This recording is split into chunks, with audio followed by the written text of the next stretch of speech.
Serangan ini bukan soal nuklir, bukan soal keamanan regional. Ini soal siapa yang berani bilang tidak pada Amerika dan Israel. Ketika rudal-rudal Amerika Serikat menghantam Iran, dunia tahu satu hal. Iran bukan sedang dihukum karena senjatanya, tapi karena keberpihakannya. Keberpihakan pada Gaza, pada perlawanan, pada hak hidup bangsa yang sudah dilucuti selama puluhan tahun. Amerika ingin dunia percaya bahwa ini soal ancaman global.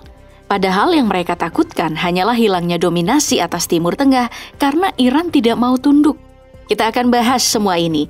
Fakta serangan yang brutal, reaksi global yang penuh kepentingan, protes dalam negeri Amerika Serikat, dan tragedi Gaza yang dibiarkan membusuk. Dunia memang tidak adil. Tapi dalam ketidakadilan itu, kita tahu siapa yang sebenarnya sedang melawan.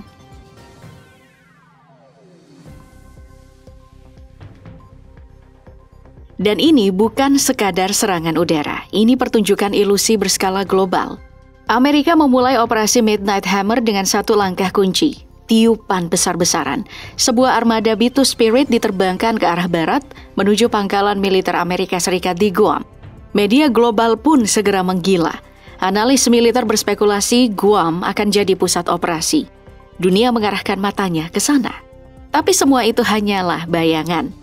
Di sisi lain, armada penyerang utama melintas senyap di bawah radar. Dengan formasi rahasia dan radar senyap, 125 pesawat diterjunkan. Termasuk di dalamnya, 7 pesawat pengebom siluman B-2 Spirit dalam misi penerbangan tempur terpanjang dan terbesar dalam sejarah pesawat siluman Amerika. 3 lokasi utama dihantam. Fordow, situs pengayaan uranium paling tersembunyi dan diperkuat di dunia. Natanz, simbol kekuatan nuklir sipil Iran. Dan Isfahan, pusat teknologi dan riset nuklir strategis.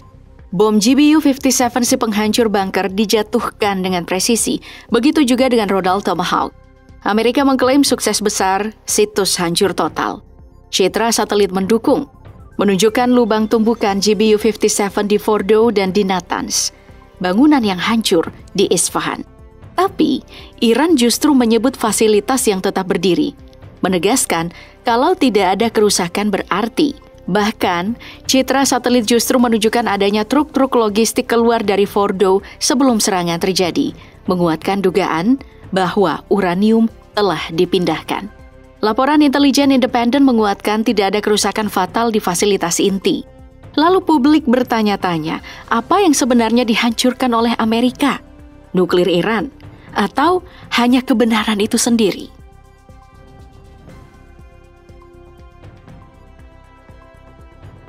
Dunia menuntut deeskalasi, tapi yang mereka pelihara adalah bara. Saat Iran dan Amerika duduk di meja perundingan, Israel melepaskan serangan udaranya, serangan yang disebut sebagai defensif tapi menghancurkan infrastruktur sipil. Saat Iran berdiskusi dengan Uni Eropa soal program nuklir damai, justru Amerika yang menjatuhkan bom. Tapi dengan wajah tenang, Eropa menyampaikan satu pesan absurd.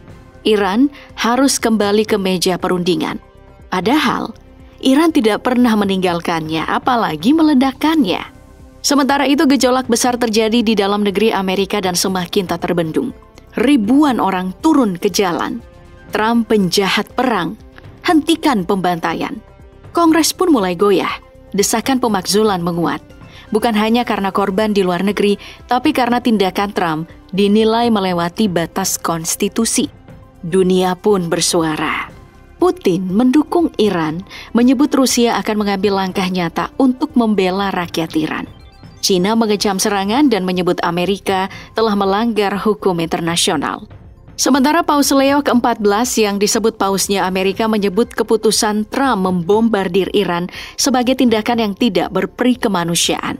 Pakistan, PBB, dan beberapa negara Arab juga mengecam. Meski sebagian dari mereka diam-diam merasa puas melihat Iran dilemahkan. Iran yang kuat selama ini menjadi ancaman ideologis dan geopolitik di Timur Tengah. Sekarang, Iran direduksi, dan mereka bisa bernafas lega untuk sementara. Lalu, Uni Eropa? Mereka memainkan dua wajah. Mereka menyerukan deeskalasi, tapi menyatakan dukungan pada keamanan Israel. Hanya Israel. Seolah negara lain itu tidak punya hak untuk merasa aman. Nah, yang paling mengejutkan, pernyataan dari mantan Presiden Rusia Dmitry Medvedev. Ia menyiratkan, jika tekanan terhadap Iran tidak dihentikan, akan ada negara yang siap memasok Iran dengan hulu ledak nuklir. Bukan untuk menyerang, tapi sebagai peringatan keras. Dunia harus berhenti mempermainkan negara yang selama ini memilih jalan bersabar.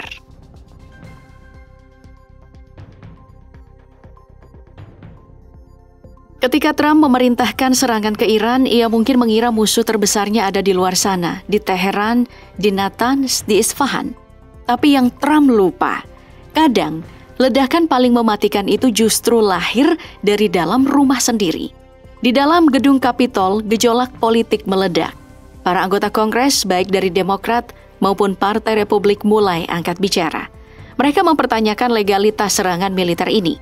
Trump dianggap melangkah tanpa persetujuan Kongres, melanggar konstitusi, dan bertindak di luar kewenangannya sebagai presiden. Bagi sebagian legislator, ini bukan hanya pelanggaran prosedur. Ini alasan sah untuk pemakzulan. Sementara itu di luar tembok kekuasaan, di jalanan Amerika rakyatnya bergerak. Gelombang protes membesar. Di San Diego, Washington DC, dan New York, ribuan orang turun ke jalan. Mereka membawa poster, spanduk bertuliskan, "Hands off Iran, Stop War Machine," dan "Trump is a war criminal." Teriakan protes bergema di bawah bendera Amerika sendiri. Anak-anak muda, veteran perang, bahkan aktivis lingkungan turun ke jalan. Bukan karena membela Iran, tapi karena mereka tahu perang ini bukan demi perdamaian, tapi demi kekuasaan. Dan inilah yang paling ditakutkan oleh para penguasa saat rakyat mulai sadar bahwa kejahatan bisa berseragam bintang dan kebohongan bisa berdiri di podium demokrasi.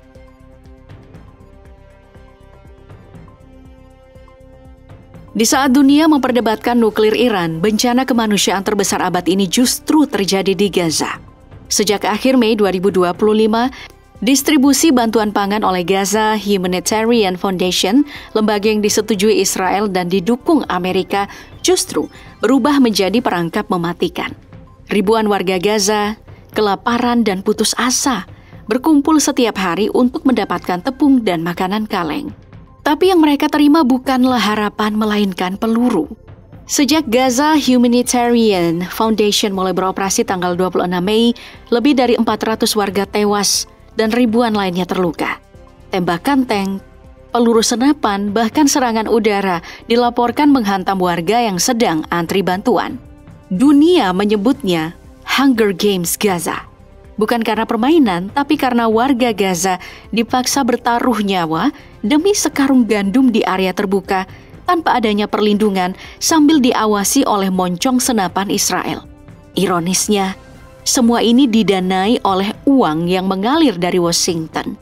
Sejak konflik memuncak, Amerika telah menghabiskan 22 miliar dolar untuk mendanai militer Israel yang sama saja dengan mendanai kekerasan dan kelaparan.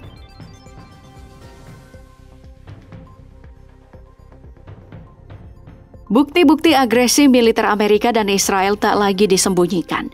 Mereka justru dirayakan. Dunia menyaksikan dan dunia membiarkan. Di Iran, bom dijatuhkan atas nama perdamaian. Di Gaza, tepung dan makanan dijadikan jebakan kematian. Kekejaman telah menjadi hal yang sah, selama pelakunya memakai jas dan berdasi. Tapi jika dunia bisa diam saat Iran dibakar, jika dunia bisa diam saat Palestina dikoyak, maka jangan heran jika besok negara lain akan menyusul. Karena diam adalah lampu hijau bagi kekuasaan untuk terus membunuh. Kita sedang berada di persimpangan. Eskalasi menuju konflik regional yang bisa berubah menjadi perang global. Atau deeskalasi dengan syarat yang jelas, hentikan pendanaan perang, hentikan kebohongan diplomasi, dan hentikan kebisuan. Dunia tak butuh lebih banyak rudal. Dunia butuh keberanian untuk menyebut ini apa adanya. Kolonialisme gaya baru. Dan mereka yang melawan bukan ancaman. Mereka adalah peringatan.